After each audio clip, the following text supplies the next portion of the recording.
दोस्तों, पंडित प्रदीप मिश्रा जी ने अपनी कथा के दौरान बताया कि जिस व्यक्ति पर कर्जा बहुत ज़्यादा हो जाता, कर्जा चुकता नहीं है, अपने सारे प्रयास कर लिए होते हैं, सारे तंत्र मंत्र अपना कर देख लिया होता, फिर भी आपका कर्जा कम नहीं हो रहा होता, बल्कि कम होने की वजह लगातार बढ़ते जा रहा हो।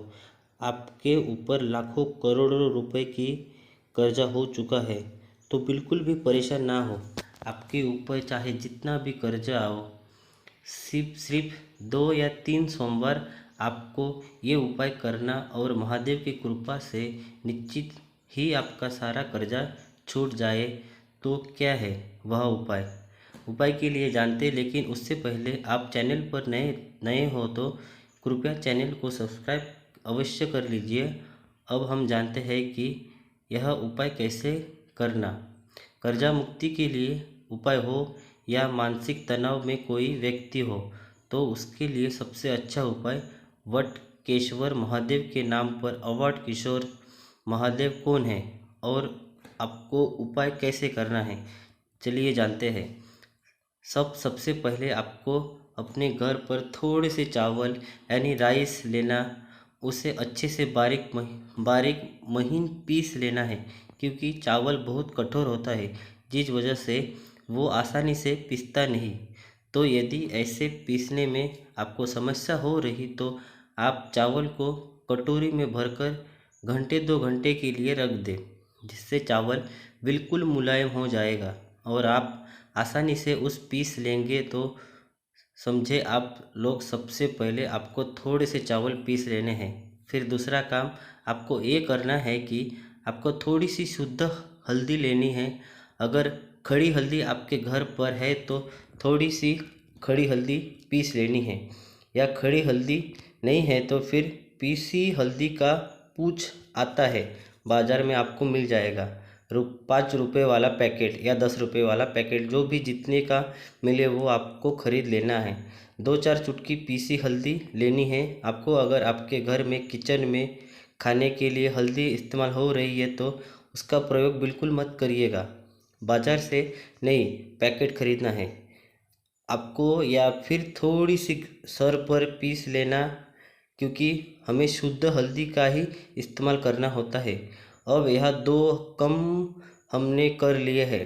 पहला काम हमने थोड़े से चावल पीस लिए और दूसरा काम थोड़ी सी हल्दी पीसने। आप बहुत ध्यान से समझिएगा।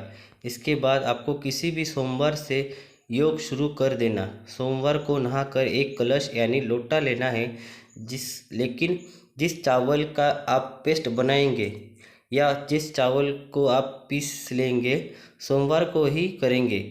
2-4 दिन पहले से बना कर नहीं रखना है आपको।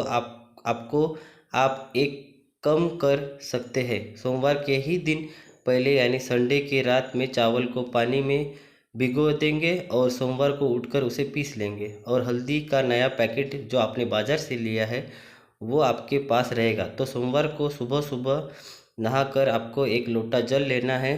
वो लोटा स्टील का हो या तांबे का हो, उससे कोई फ़र्क नहीं पड़ता।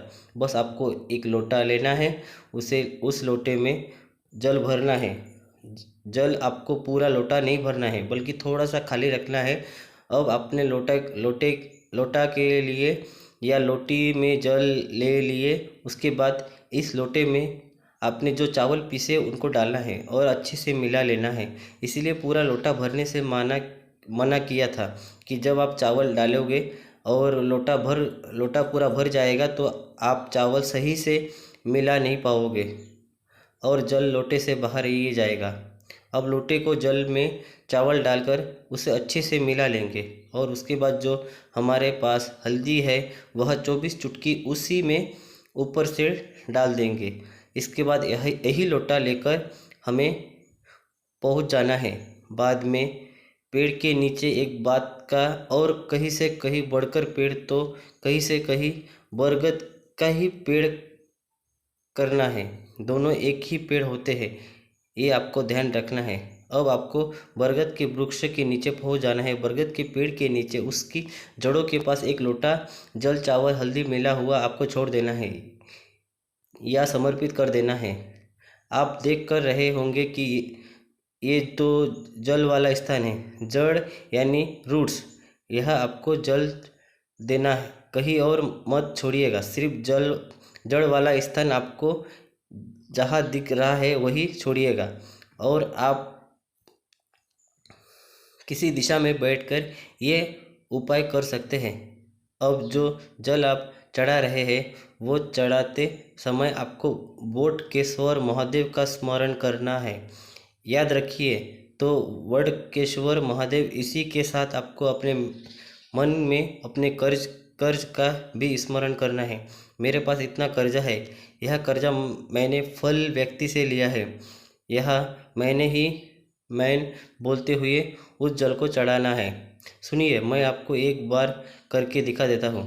क्या बोलेंगे आप? जल चढ़ाते हुए बोलेंगे कि वटकेसर महादेव, मुझसे या मेरे पति, मेरे पत्नी पर, मेरे भाई पर जिस भी कर्जा है, मैंने लीजिए आपके पति पर कर जाए तो आप कहिएगा, वट किशोर महादेव, मेरे पति पर आपकी कृपा दृष्टि ही, आपका आशीर्वाद उनको प्राप्त हो। उनके ऊपर इस व्यक्ति का इतने रुपए का कर्ज है, कृपया उससे कर्ज को ख़त्म करने की दया करें। यवत के सूर महादेव कर्ज से उन्हें मुक्ति दिलाए। ऐसा कहते हुए आप धीरे धीरे वो जल बर्गर में छोड़ते जाएंगे। तो समझ गए आप लोग। अगर आपको बहुत आसानी से समझ में आए तो कृपया वीडियो को लाइक, चैनल को सब्सक्राइब कीजिएगा। धन्यवाद।